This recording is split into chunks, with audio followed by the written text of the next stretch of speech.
defense. We'll start with Danny P., the back left of Coach. Coach, I know it's not always about the starting five, but what did you like about the first five you put out there the other night? Yeah, they had a good pop to them.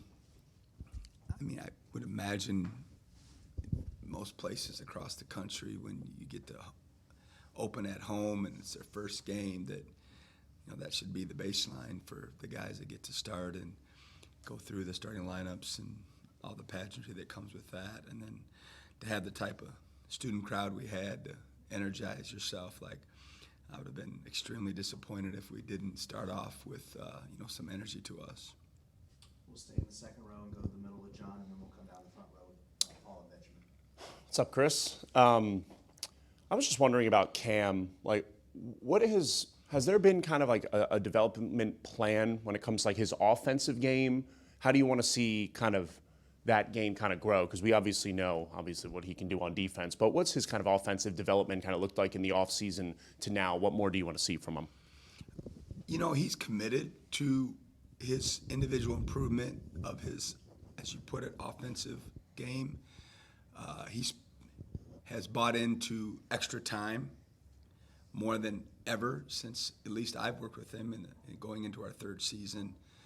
He's spending hours in the gym, with managers, GAs, just working on his shot. I mean, that's probably the biggest improvement that he needs to make is having the capabilities of making a open catch and shoot three, and then certainly knocking down his free throws. And we track all that stuff, and his free throws have been really, really good. I think we were all surprised when he missed the first two the other night, and he's been, making some threes in practice. And I think hopefully his work will show up. I tell kids all the time that unfortunately in what we do and a lot of other industries, workplaces, et cetera, your work doesn't always show up on time. You've got to stick with it, and eventually, it will get there. So hopefully that will be the case with Cam, as he'll be rewarded with the work that he's being put in. I meant to ask you the other night after the game. Obviously, Eric Payman didn't get in the game, and Myers wasn't dressed out. Or I know things can change during the season with injuries and what have you, but is the plan to redshirt them this year? It is. Right now, the plan is to redshirt both those young men. Certainly, like you said, things could change, but if we all had our druthers, that would be the case all year long. You had both of the more of the true centers, Nwoko and Jeremy Famena, come off the bench. What did you think about their performances in the opener? Just okay. You got a lump guy Chol in there as well. We got the 3-5s that are sophomores, and neither of them started the first game. I can't imagine that our starting lineup won't fluctuate early in the season. I basically told our guys not to be surprised, before the first game for us to, tinker with the starting lineup early in the season for a plethora of different reasons. So I think you'll see, some true fives, in the starting lineup here soon. But in terms of their overall performance, all the things that we're harping on them, for them to help our team be, the best version of itself, and, they've got to focus on the things that people don't, see every day, like just running the court and setting solid screens and understanding, when to sit in, demand the ball, when to seal.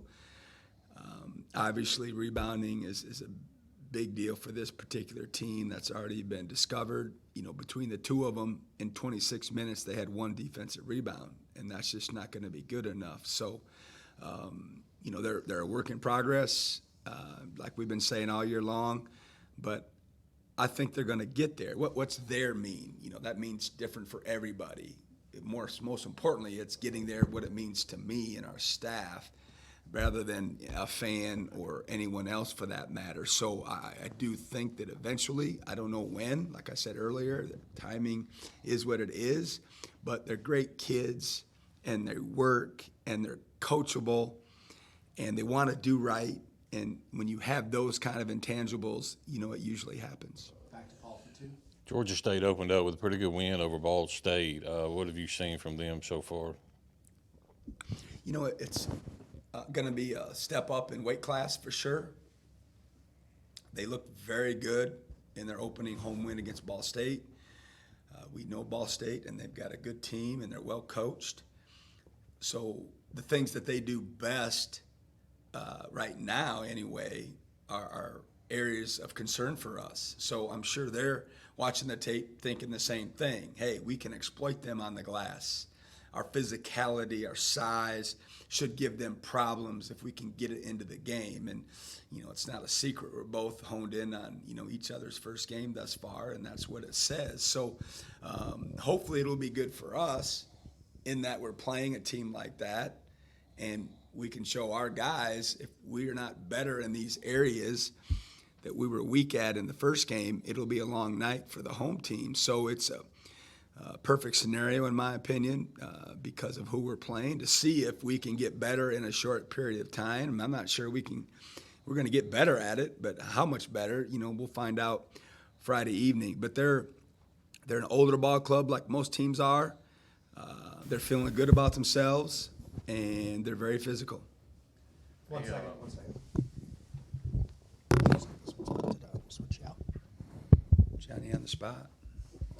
I know it's a small sample size with Josh, but other night, and who knows how the season play out with his shots, but I don't know if there's ever such thing as a quiet 26 points, but I mean, he got that on 10 or 11 shots, and last year is more of a volume shooter, and I know that, like I said, the small sample size, but adding Claudel and other offensive weapons, is that kind of what you envision and hope for the game to come to Josh instead of having to put up 30 shots a game and to have better looks? Is that kind of, in a perfect world, the way you wanted it to play out?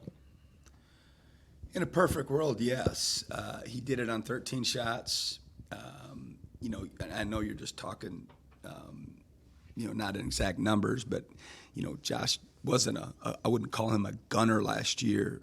You know, I don't remember him ever taking 30 shots in a game, but I understand what you're trying to talk about is that he was the number one option on the perimeter, and everybody knew it. And so because of that, he had to take some iffy shots at times. He had to search to go on a run at times. And we definitely wanted to take that pressure off him, and we wanted to just spread the court more and just have more options, you know, at different positions alongside Josh. And even when Josh is not in the game, you know, we didn't want our scoring on the perimeter to come to a halt. And he's been great about it. He wanted it. He was all about it. And it's something we've talked about a lot this summer and fall is shot selection with everybody, but even particularly with him, of getting out of that mindset of, you know, this might be the best shot we're going to get, you know, even though it's a tough shot. And last year I was more than fine with it because that was our best chance at times.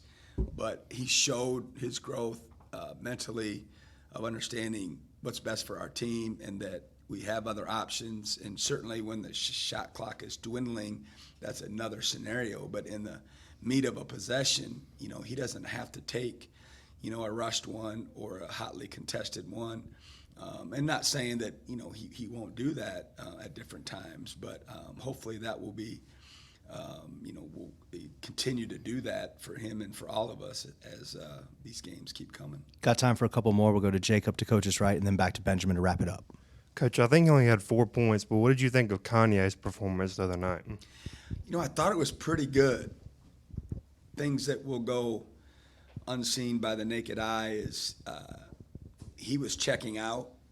You know, he was getting his body inside of bigger guys and trying to make space. He was pushing the ball, creating some tempo. He should have had probably 3 or 4 more assists. We had a couple of drops around the basket that were easy layups that he created with his speed and his vision.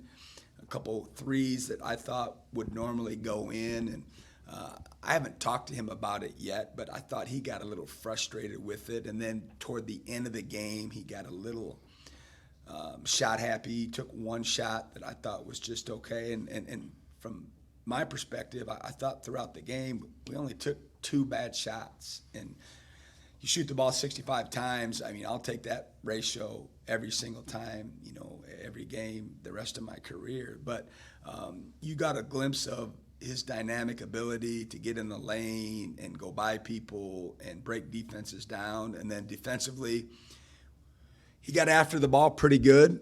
Like most players, you know, he does it better when he's fresh, and it's something that we've been harping on him about, and hopefully he'll get in better game shape here shortly and be able to do it the whole time he's out there. Coach, you talked a lot in the offseason, the preseason, about tempo and being comfortable playing fast, because you guys were a slower team the last couple of years, just in terms of pace. It looked like the guys seemed pretty comfortable with that tempo and playing fast in the first game. Would you say that?